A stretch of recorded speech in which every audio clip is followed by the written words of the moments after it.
ನಮಸ್ಕಾರ ಸ್ನೇಹಿತರೆ, ಹೇಗಿದ್ದಾರೆ ಎಲ್ಲರೂ ಚೆನ್ನಾಗಿದ್ದಾರೆ ಅನ್ಕೊಳ್ಳಿ ಸ್ನೇಹಿತರೆ.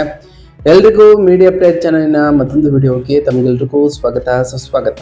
ಸ್ನೇಹಿತರೆ, ಈ 2026ರ ಈ ಒಂದು ವರ್ಷದಲ್ಲಿ ಕನ್ಯಾ ರಾಶಿಯವರಿಗೆ ಈ ಏಪ್ರಿಲ್ 5ರ ನಂತರ ಏನೆಲ್ಲ ಅದೃಷ್ಟ ಬರಲಿದೆ, ಅದರಲ್ಲೂ ಈ ತಿಂಗಳು ಉಂಟಾಗ್ತಿರುವಂತಹ ಗ್ರಹ ಸಂಚಾರದ ಬದಲಾವಣೆಯು ನಿಮ್ಮ ಜೀವನದ ವಿವಿಧ ಅಂಶಗಳಾದಂತಹ ವೃತ್ತಿ, ಆರೋಗ್ಯ, ವೈವಾಹಿಕ ಜೀವನ, ಆರ್ಥಿಕ ಸ್ಥಿತಿ, ಕೌಟುಂಬಿಕ ಜೀವನ, ವ್ಯವಹಾರ ಮತ್ತು ಶಿಕ್ಷಣಕ್ಕೆ ಸಂಬಂಧಪಟ್ಟಂತೆಯೇ ಏನೆಲ್ಲ ಬದಲಾವಣೆಗಳನ್ನು ತರಲಿದೆ, ಯಾವುದರಲ್ಲಿ ಶುಭವಾಗಲಿದೆ, ಯಾವುದರಲ್ಲಿ ಬಹಳ ಎಚ್ಚರಿಕೆಯನ್ನು ವಹಿಸಬೇಕು, ಹಾಗೆಯೇ ಈ ರಾಶಿಯವರಿಗೆ ಈ ಏಪ್ರಿಲ್ ತಿಂಗಳಲ್ಲಿ ಇರತಕ್ಕಂತಹ ಸಮಸ್ಯೆಗಳಿಗೆ ಸರಳ ಪರಿಹಾರಗಳೇನು ಎಂಬುದನ್ನು ಕೂಡ ಇದೇ ವಿಡಿಯೋದಲ್ಲಿ ತಿಳಿಸ್ಕೊಡ್ತಾ ಹೋಗ್ತಾನೆ ಸ್ನೇಹಿತರೆ. ಆದ್ದರಿಂದ ವಿಡಿಯೋನ ಸ್ಕಿಪ್ ಮಾಡದೆ ಇಲ್ಲಿಂದ ಕೊನೆ ತನಕ ನೋಡ್ತಾ ಬನ್ನಿ. ಸ್ಕಿಪ್ ಮಾಡಿ ವಿಡಿಯೋ ನೋಡೋದ್ರಿಂದ ಅಷ್ಟು ಇನ್ಫಾರ್ಮೇಷನ್ ಅರ್ಥ ಆಗೋದಿಲ್ಲ. ಸೊ ಫಸ್ಟಿಂದ ಎಂಡ್ ತನಕ ವಿಡಿಯೋನ ವಾಚ್ ಮಾಡಿ. ಹಾಗೆ ನಮ್ಮ ಈ ವಿಡಿಯೋ ಇಷ್ಟ ಆಗಿತ್ತು ಅಂದರೆ ವಿಡಿಯೋಗೆ ಒಂದು ಲೈಕ್ ಮಾಡಿ. ಯಾರೇನು ನಮ್ಮ ಚಾನಲ್ನ ಸಬ್ಸ್ಕ್ರೈಬ್ ಮಾಡ್ಕೊಂಡಿಲ್ಲ ಅವರು ಈಗಲೇ ಸಬ್ಸ್ಕ್ರೈಬ್ ಮಾಡ್ಕೊಳ್ಳಿ ಸ್ನೇಹಿತರೆ. ಸಬ್ಸ್ಕ್ರೈಬ್ ಮಾಡಿಕೊಂಡು ಪ್ರತಿನಿತ್ಯ ವಿಡಿಯೋ ವಾಚ್ ಮಾಡ್ತಿರೋರಿಗೆ ಥ್ಯಾಂಕ್ ಯು ಸೋ ಮಚ್ ಅಂತ ಹೇಳ್ತಾ, ಈ ಏಪ್ರಿಲ್ ತಿಂಗಳು ಈ ಕನ್ಯಾ ರಾಶಿಯವರಿಗೆ ಏನೆಲ್ಲ ಬದಲಾವಣೆಗಳನ್ನು ತರಲಿದೆ ಎಂಬುದನ್ನು ಮೊದಲನೇದಾಗಿ ನೋಡ್ತಾ ಬರೋಣ ಸ್ನೇಹಿತರೆ. ಸಂಬಂಧಗಳಲ್ಲಿ ಸವಾಲುಗಳು ಮತ್ತು ಅದೃಷ್ಟದ ಹಠಾತ್ ಜಿಗಿತವನ್ನು ಈ ರಾಶಿಯವರು ಕಾಣ್ತಾ ಬರ್ತೀರಿ. ಏಪ್ರಿಲ್ 2026 ಕನ್ಯಾ ರಾಶಿಯವರ ಮಾನಸಿಕ ಸ್ಥೈರ್ಯವನ್ನು ಆಳವಾಗಿ ಪರೀಕ್ಷಿಸುವಂತಹ ತಿಂಗಳು ಅಂತಲೇ ಹೇಳ್ಬೋದು.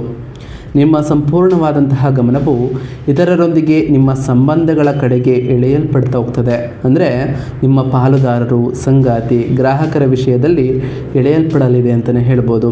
ಶನಿಯು ಈಗಾಗಲೇ ನಿಮ್ಮ 7ನೇ ಮನೆಯಲ್ಲಿ ಅಂದರೆ ಮೀನ ರಾಶಿಯಲ್ಲಿ ಕುಳಿತಿರೋ ಕಾರಣ ಮತ್ತು ಏಪ್ರಿಲ್ 2ರಂದು 8ನೇ ಮನೆಯ ಅಧಿಪತಿ ಮಂಗಳನು ಅವನೊಂದಿಗೆ ಸೇರಿರೋ ಕಾರಣ ಉರಿಯುವಂತಹ ಬೆಂಕಿಗೆ ತುಪ್ಪ ಸುರಿದಂತೆ ಅಂತಲೇ ಹೇಳ್ಬೋದು.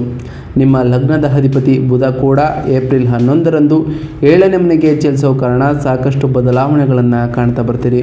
ಅಲ್ಲಿ ಅವನು ನಿತ್ಯ ಸ್ಥಿತಿಯಲ್ಲಿ ಇರೋ ಕಾರಣ ಈ ತ್ರಿವಳಿ ಗ್ರಹಗಳ ಸಂಯೋಗವು ಅಪಾರವಾದಂತಹ ಗೊಂದಲ, ನಿರ್ಧಾರ ತೆಗೆದುಕೊಳ್ಳುವಲ್ಲಿ ಅಸಹಾಯಕತೆ ಮತ್ತು ನಿಮ್ಮ ಪಾಲುದಾರಿಕೆ ಮತ್ತು ವೈವಾಹಿಕ ಜೀವನದಲ್ಲಿ ಪ್ರಕ್ಷುಬ್ಧತೆಯನ್ನು ಸೃಷ್ಟಿಸಲಿದೆ ಅಂತಲೇ ಹೇಳ್ಬೋದು. ಆದರೆ ಇದಕ್ಕೆ ಅತ್ಯಂತ ಉಜ್ವಲವಾದಂತಹ ಇನ್ನೊಂದು ಮುಖವೂ ಕೂಡ ಇರಲಿದೆ. ಏಪ್ರಿಲ್ 14ರಂದು 12ನೇ ಮನೆಯ ಅಧಿಪತಿ ಸೂರ್ಯನು 8ನೇ ಮನೆಯಲ್ಲಿ ಉಚ್ಚ ಸ್ಥಿತಿಯನ್ನು ತಲುಪ್ತಾರೆ ಸ್ನೇಹಿತರೆ. ಇದು ಹಠಾತ್ ಅನಿರೀಕ್ಷಿತ ಆರ್ಥಿಕ ಲಾಭಗಳನ್ನು ಭರವಸೆಯಾಗಿ ನೀಡಲಿದೆ. ಏಪ್ರಿಲ್ 19ರಂದು ಸಂಪತ್ತು ಮತ್ತು ಅದೃಷ್ಟದ ಅಧಿಪತಿಯಾದಂತಹ ಶುಕ್ರನು ನಿಮ್ಮ 9ನೇ ಮನೆಯಲ್ಲಿ ತನ್ನ ಸ್ವಂತ ರಾಶಿಯಾದಂತಹ ವೃಷಭವನ್ನು ಪ್ರವೇಶಿಸಲಿದ್ದು, ಇದು ಅದೃಷ್ಟದ ಭವ್ಯವಾದ ಅಲೆಯನ್ನು ತರಲಿದೆ ಅಂತಲೇ ಹೇಳ್ಬೋದು. ಅದು ತಿಂಗಳ ಅಂತ್ಯದ ವೇಳೆಗೆ ನಿಮ್ಮನ್ನು ಸುರಕ್ಷಿತವಾಗಿ ದಡಕ್ಕೆ ಎಳೆಯಲಿದೆ. ನೀವು ಆತುರದ ನಿರ್ಧಾರಗಳನ್ನು ತಪ್ಪಿಸುವವರೆಗೂ ಈ ತಿಂಗಳು ನಿಮಗೆ ಬಹಳಷ್ಟು ಸುರಕ್ಷಿತವಾಗಿ ನ್ಯಾವಿಗೇಟನ್ನು ನೀವು ಮಾಡ್ತಾ ಹೋಗ್ತೀರಿ ಅಂತಲೇ ಹೇಳ್ಬೋದು ಸ್ನೇಹಿತರೆ. ಹಾಗಾದರೆ ಈ ರಾಶಿಯವರಿಗೆ ಈ ಏಪ್ರಿಲ್ ತಿಂಗಳಿನಲ್ಲಿ ಇರತಕ್ಕಂತಹ ಪ್ರಮುಖ ಗ್ರಹ ಸಂಚಾರಗಳೇನು ಎನ್ನುವುದ್ರ ವಿಚಾರಕ್ಕೆ ಬರೋದಾದ್ರೆ, ಮೊದಲನೇದಾಗಿ ಮಂಗಳ ಗ್ರಹದ ವಿಚಾರಕ್ಕೆ ಬರೋದಾದ್ರೆ 7ನೇ ಮನೆಗೆ ಮೀನ ರಾಶಿಯಲ್ಲಿ ಏಪ್ರಿಲ್ 2ರಂದೇ ಪ್ರವೇಶವನ್ನು ಮಾಡಿರ್ತಕ್ಕಂತಹ ಮಂಗಳನು ಪಾಲುದಾರರೊಂದಿಗೆ ವಾದಗಳು, ಕೋಪ, ವ್ಯಾಪಾರದಲ್ಲಿ ಅಡೆತಡೆಗಳು ಮತ್ತು ಹಠಾತ್ ವಿವಾದಗಳನ್ನು ಸೃಷ್ಟಿ ಮಾಡಲಿದ್ದಾನೆ ಅಂತಲೇ ಹೇಳ್ಬೋದು. ಇನ್ನು ಬುಧ ಗ್ರಹದ ವಿಚಾರಕ್ಕೆ ಬರೋದಾದರೆ 7ನೇ ಮನೆಯಲ್ಲಿ ಇರತಕ್ಕಂತಹ ಬುಧನು ನಿಮ್ಮ ನಿರ್ಧಾರಗಳಲ್ಲಿ ಗೊಂದಲ, ಮಂದಗತಿಯ ಆರೋಗ್ಯ, ಪ್ರಮುಖ ಸಂವಹನ ದೋಷಗಳಲ್ಲಿ ಸಾಕಷ್ಟು ಬದಲಾವಣೆಗಳನ್ನು ತರಲಿದ್ದಾರೆ ಅಂತಲೇ ಹೇಳ್ಬೋದು. ಇನ್ನು ಸೂರ್ಯಗ್ರಹದ ವಿಚಾರಕ್ಕೆ ಬರೋದಾದರೆ 12ನೇ ಮನೆಯ ಅಧಿಪತಿಯಾಗಿರ್ತಕ್ಕಂತಹ ಸೂರ್ಯನು 8ನೇ ಮನೆಯಲ್ಲಿ ಏಪ್ರಿಲ್ 14ರಿಂದಲೇ ಪ್ರವೇಶವನ್ನು ಮಾಡೋ ಕಾರಣ ವಿಪರೀತವಾದಂತಹ ರಾಜಯೋಗವು ಕೂಡ ಏರ್ಪಾಡಾಗಲಿದೆ. ವಿದೇಶಿ ಲಾಭಗಳನ್ನು ಕಾಣ್ತಾ ಹೋಗ್ತೀರಿ. ಕಣ್ಣಿನ ಸಮಸ್ಯೆಯೂ ಕೂಡ ಈ ಟೈಮ್ನಲ್ಲಿ ಉಲ್ಬಣಿಸ್ಬೋದು. ಹಾಗೆ ಹಠಾತ್ ನಾಟಕೀಯ ಘಟನೆಗಳು ಕೂಡ ಸಂಭವಿಸಲಿದೆ ಅಂತಲೇ ಹೇಳ್ಬೋದು ಈ ಸೂರ್ಯನ ಸಂಚಾರದಿಂದ. ಇನ್ನು ಶುಕ್ರಗ್ರಹದ ವಿಚಾರಕ್ಕೆ ಬರೋದಾದರೆ 9ನೇ ಮನೆಯಲ್ಲಿ ಏಪ್ರಿಲ್ 19ರಿಂದ ಪ್ರವೇಶವನ್ನು ಮಾಡತಕ್ಕಂತಹ ಶುಕ್ರನು ನಿಮ್ಮ ಜೀವನದಲ್ಲಿ ಅದೃಷ್ಟಗಳನ್ನು ತರಲಿದ್ದಾರೆ. ತಂದೆಯ ಮೂಲಕ ಹೆಚ್ಚಿನ ಧನಲಾಭವನ್ನು ಕಾಣ್ತಾ ಹೋಗ್ತೀರಿ. ದೀರ್ಘಾವಧಿಯ ಹೂಡಿಕೆಗಳಲ್ಲಿ ಬೆಳವಣಿಗೆಯನ್ನು ಕೂಡ ಕಾಣಲಿದ್ದು, ತೀರ್ಥಯಾತ್ರೆಗೆ ಹೋಗುವಂತಹ ಸಂಭವವೂ ಕೂಡ ಶುಕ್ರನ ಈ ಸಂಚಾರದ ಸಮಯದಲ್ಲಿ ಕಾಣಲಿದ್ದೀರಿ.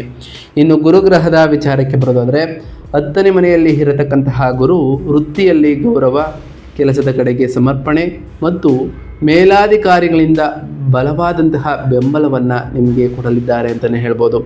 ಇದರಿಂದ ಸಾಕಷ್ಟು ಬದಲಾವಣೆಗಳನ್ನು ಈ ರಾಶಿಯವರು ಕಾಣ್ತಾ ಬರ್ತೀರಿ. ಇನ್ನು ಈ ರಾಶಿಯವರಿಗೆ ಸಂಬಂಧಪಟ್ಟಂತೆಯೇ ಈ ವ್ಯಾಪಾರ ಮತ್ತು ಸ್ವಯಂ ಉದ್ಯೋಗದ ವಿಚಾರದಲ್ಲಿ ಏಪ್ರಿಲ್ 5ರಿಂದ ಏನೆಲ್ಲ ಬದಲಾವಣೆಗಳನ್ನು ಕಂಡಿದ್ದೀರಿ ಈ ರಾಶಿಯವರು? ವ್ಯಾಪಾರದಲ್ಲಿ ಲಾಭವಾಗಲಿದೆಯಾ ಅಂತ ನೋಡ್ತಾ ಬರೋದಾದರೆ, ಈ ವ್ಯಾಪಾರ ಮಾಲೀಕರು ಪ್ರತಿಯೊಂದು ಹೆಜ್ಜೆಯಲ್ಲೂ ಅಲರ್ಟ್ ಆಗಿ ಇರಬೇಕು. ನಿಮ್ಮ 7ನೇ ಮನೆಯ ವ್ಯಾಪಾರವು ಯುದ್ಧ ಭೂಮಿಯನ್ನು ಹೋಲ್ತದೆ ಅಂತಲೇ ಹೇಳ್ಬೋದು.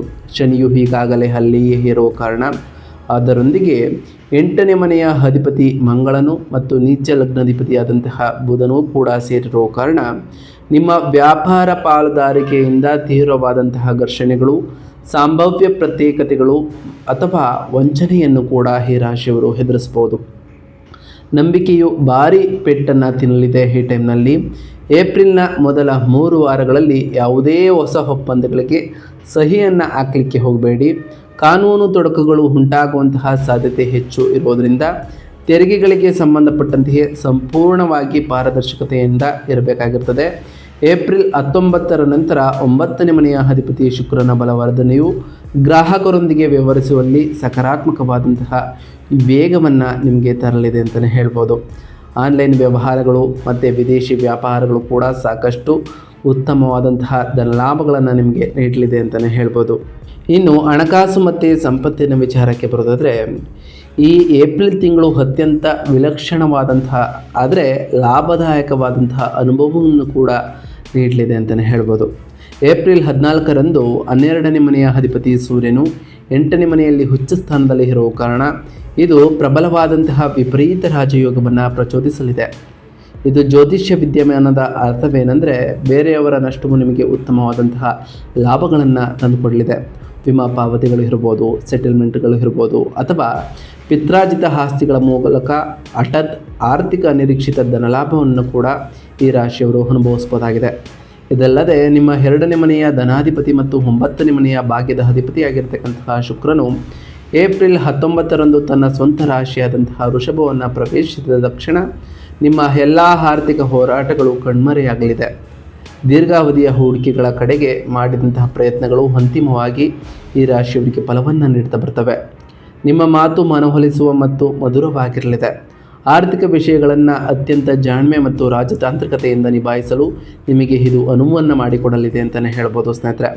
ಇನ್ನು ಈ ರಾಶಿಯವರಿಗೆ ಸಂಬಂಧಪಟ್ಟಂತೆ ಆರೋಗ್ಯದ ವಿಚಾರದಲ್ಲಿ ಏನೆಲ್ಲ ಬದಲಾವಣೆಗಳನ್ನು ತರಲಿದೆ ಈ ಏಪ್ರಿಲ್ 5ರ ನಂತರ ಅಂತ ನೋಡ್ತಾ ಬರೋದಾದರೆ, ನಿಮ್ಮ ಲಗ್ನದ ಅಧಿಪತಿ ಬುಧ ನೀಚ ಸ್ಥಿತಿಯಲ್ಲಿ ಇರುವ ಕಾರಣ ಮತ್ತು ಉಚ್ಚ ಸೂರ್ಯನು 8ನೇ ಮನೆಯಲ್ಲಿ ಇರುವುದರಿಂದ ನಿಮ್ಮ ಆರೋಗ್ಯವನ್ನು ನಿರ್ಲಕ್ಷಿಸುವುದು ಖಂಡಿತವಾಗಿಯೂ ಒಳ್ಳೆಯದಲ್ಲ. ನೀವು ನರಗಳ ದೌರ್ಬಲ್ಯ, ಚರ್ಮದ ಅಲರ್ಜಿಗಳು ಅಥವಾ ಕಣ್ಣಿಗೆ ಸಂಬಂಧಪಟ್ಟಂತಹ ಕಾಯಿಲೆಗಳಿಂದ ತೊಂದರೆಗೆ ಒಳಗಾಗಬಹುದು. ನಿಮ್ಮ 6ನೇ ಮನೆಯಲ್ಲಿ ರಾಹುವಿನ ಸಂಚಾರ ಎಂದರೆ ನೀವು ತುತ್ತಾಗುವ ಯಾವುದೇ ಅನಾರೋಗ್ಯವನ್ನು ತ್ವರಿತವಾಗಿ ಪತ್ತೆ ಹಚ್ಚಿಸಲು ವೈದ್ಯರು ಸಹ ಎಣಗಾಡಬಹುದು. ಅಪರೂಪದ ಸೋಂಕುಗಳು ನಿಮಗೆ ಕಾಣಿಸಿಕೊಳ್ಬೋದು ಸ್ನೇಹಿತರೆ. ಆರೋಗ್ಯಕರವಾದಂತಹ ಆಹಾರವನ್ನು ಕಟ್ಟುನಿಟ್ಟಾಗಿ ಅನುಸರಿಸ್ತಾ ಬನ್ನಿ.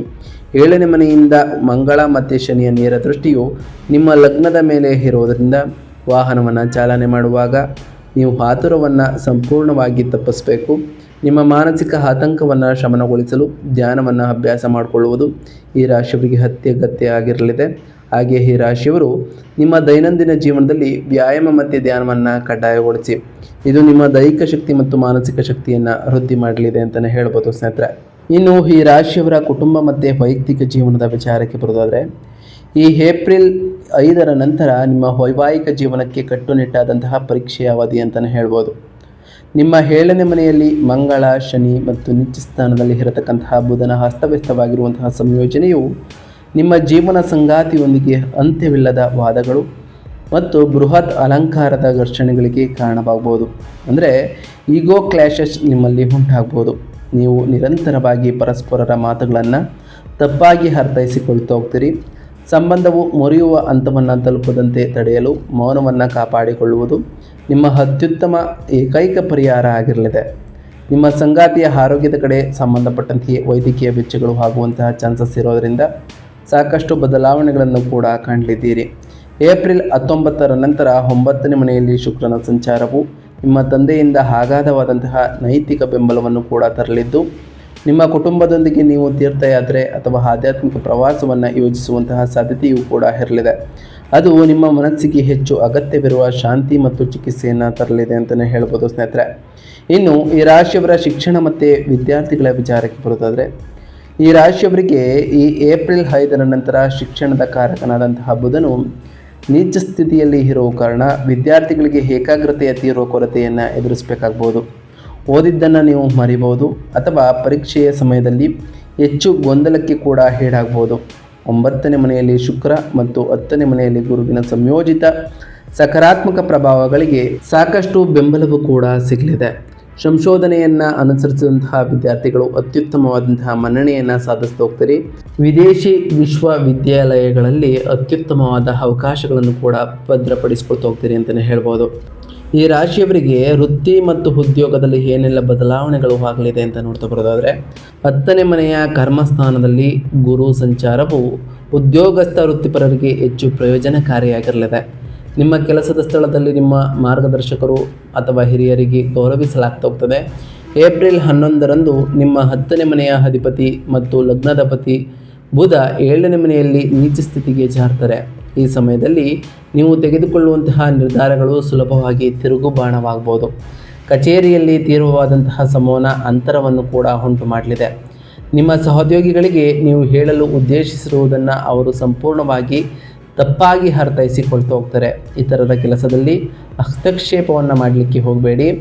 ಏಪ್ರಿಲ್ 14ರಂದು 12ನೇ ಮನೆಯ ಅಧಿಪತಿ ಸೂರ್ಯನು 8ನೇ ಮನೆಯಲ್ಲಿ ಅಪಾರ ಶಕ್ತಿಯನ್ನು ಪಡೆದಾಗ ನೀವು MNC ಕಂಪ್ನಿ, ಸಂಶೋಧನೆ ಮತ್ತು ಲೆಕ್ಕ ಪರಿಶೋಧನೆ ವಲಯಗಳಲ್ಲಿ ಉತ್ತಮವಾದಂತಹ ಕೆಲಸ ಮಾಡುವವರು ಇದ್ದಕ್ಕಿದ್ದಂತೆಯೇ ಬಡ್ತಿ ಅಥವಾ ವಿದೇಶಿ ಪ್ರಯಾಣಕ್ಕೆ ಅನಿರೀಕ್ಷಿತವಾದಂತಹ ಅವಕಾಶಗಳನ್ನು ಕೂಡ ಪಡೆದು ಹೋಗ್ತಾರೆ ಸ್ನೇಹಿತರೆ.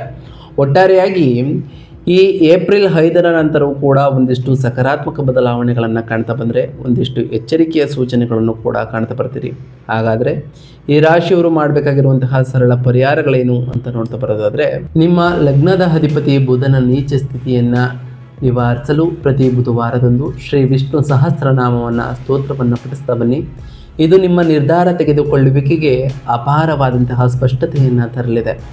ಹಾಗೆ ಹಠಾತ್ ಅಪಘಾತಗಳು ಮತ್ತು ತೀವ್ರವಾದಂತಹ ಪಾಲುದಾರಿಕೆ ವಿವಾದಗಳನ್ನು ತಡೆಯಲು ಮಂಗಳವಾರದಂದು ರಾಹುಕಾಲದಲ್ಲಿ ದುರ್ಗಾದೇವಿಗೆ ದೀಪವನ್ನು ಬೆಳಗಿಸಿ ಸ್ನೇಹಿತರೆ. ಪಕ್ಷಿಗಳು ಮತ್ತು ಪ್ರಾಣಿಗಳಿಗೆ ಆಹಾರವನ್ನು ನೀಡುವುದು ಈ ಬುಧವಾರದಂದು ಈ ಕೆಲಸವನ್ನು ಮಾಡ್ತಾ ಬಂದರೆ ಈ ಸರಳ ಕ್ರಿಯೆಯು ನಿಮ್ಮ ಸಂವಹನ ದೋಷಗಳನ್ನು ತೆಗೆದು ಹಾಕ್ತಾ ಹೋಗ್ತದೆ. ವ್ಯಾಪಾರದಲ್ಲಿ ಬೆಳವಣಿಗೆಯನ್ನು ಕೂಡ ಉತ್ತೇಜಿಸಲಿದೆ.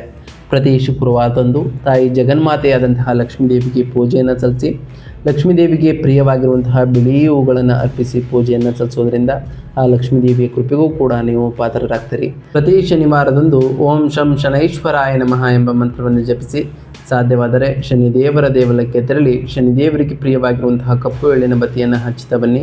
ಇದರಿಂದ ಸಾಕಷ್ಟು ಬದಲಾವಣೆಗಳನ್ನು ಕಾಣ್ತಾ ಬರ್ತೀರಿ. ಹಾಗೆಯೇ ಪ್ರತಿ ಮಂಗಳವಾರದಂದು ಮತ್ತು ಶನಿವಾರದಂದು ಹನುಮಾನ್ ಚಾಲಿಸವನ್ನು ಪಠಿಸ್ತಾ ಬನ್ನಿ ಸ್ನೇಹಿತರೆ. ಹಾಗೆ ಗುರುವಾರದಂದು ಓಂ ಗುರುಭ್ಯೋ ನಮಃ ಎಂಬ ಮಂತ್ರವನ್ನು ಜಪಿಸಿ. ಇದರಿಂದ ಸಾಕಷ್ಟು ಬದಲಾವಣೆಗಳನ್ನು ಕಾಣ್ತಾ ಬರ್ತೀರಿ. ಗುರುರಾಯರ ಆಶೀರ್ವಾದವೂ ಕೂಡ ಸಿಗಲಿದೆ. ನಾವು ತಿಳಿಸ್ಕೊಟ್ಟಿರುವಂತಹ ಈ ಎಲ್ಲ ಸರಳ ಪರಿಹಾರಗಳನ್ನು ಈ ರಾಶಿಯವರು ಮಾಡಿದ್ದೆ ಆದರೆ ಸಾಕಷ್ಟು ಬದಲಾವಣೆಗಳನ್ನು ಕಾಣ್ತಾ ಬರ್ತೀರಿ. ನೀವು ಅಂದುಕೊಂಡಿರುವಂತಹ ಕಾರ್ಯಗಳು ಕೂಡ ಯಾವುದೇ ಅಡೆತಡೆ ಇಲ್ಲದೆ ನೆರವೇರ್ತಾ ಬರ್ತದೆ ಸ್ನೇಹಿತರೆ. ಇದಾಗಿತ್ತು ಇವತ್ತಿನ ಒಂದು ವಿಡಿಯೋ ಸ್ನೇಹಿತರೆ. ವಿಡಿಯೋ ಇಷ್ಟ ಆಗಿತ್ತು ಅಂದರೆ ವಿಡಿಯೋಗೆ ಒಂದು ಲೈಕ್ ಮಾಡಿ. ಯಾರೇನೂ ನಮ್ಮ ಚಾನಲ್ನ ಸಬ್ಸ್ಕ್ರೈಬ್ ಮಾಡ್ಕೊಂಡಿಲ್ಲ ಅವರು ಈಗಲೇ ಸಬ್ಸ್ಕ್ರೈಬ್ ಮಾಡ್ಕೊಳ್ಳಿ. ಸಬ್ಸ್ಕ್ರೈಬ್ ಮಾಡಿಕೊಂಡು ಪ್ರತಿನಿತ್ಯ ವಿಡಿಯೋ ವಾಚ್ ಮಾಡ್ತೀರ ಅವರಿಗೆ ಥ್ಯಾಂಕ್ ಯು ಸೋ ಮಚ್ ಅಂತ ಹೇಳ್ತಾ, ಹಾಗೆ ಕಮೆಂಟ್ನಲ್ಲಿ ಓಂ ಶನೈಶ್ವರಾಯ ನಮಃ, ಓಂ ಅಂಗರಾಯಕಾಯ ನಮಃ, ಓಂ ಗುರುಭ್ಯೋ ನಮಃ, ಓಂ ಲಕ್ಷ್ಮೀನಾರಾಯಣಾಯ ನಮಃ, ಓಂ ಹನುಮಂತಾಯ ನಮಃ, ಓಂ ಸೂರ್ಯದೇವಾಯ ನಮಃ ಎಂದು ಕಮೆಂಟ್ ಮಾಡಿ ಸ್ನೇಹಿತರೆ. ಆ ಶನಿದೇವರು, ಮಂಗಳದೇವ, ಗುರುದೇವ, ಲಕ್ಷ್ಮೀನಾರಾಯಣ, ಸೂರ್ಯದೇವ ನಿಮಗೆ ಆಯುಷ್ಯ ಆರೋಗ್ಯ ಸಮೃದ್ಧಿಯನ್ನು ಕೊಟ್ಟು ಕಾಪಾಡಲಿ. ಆ ಹನುಮಂತನ ಕೃಪೆಯೂ ಕೂಡ ನಿಮ್ಮ ಮೇಲೆ ಇರಲಿ ಅಂತ ದೇವರಲ್ಲಿ ಕೇಳ್ಕೊಳ್ತಾ ಇವತ್ತಿನ ಒಂದು ವಿಡಿಯೋನ ಮುಗಿಸ್ತಿದ್ದೀನಿ ಸ್ನೇಹಿತರೆ. ಸಿಗ್ತೀನಿ ಮತ್ತೊಂದು ವಿಡಿಯೋದೊಂದಿಗೆ. Thank you for watching.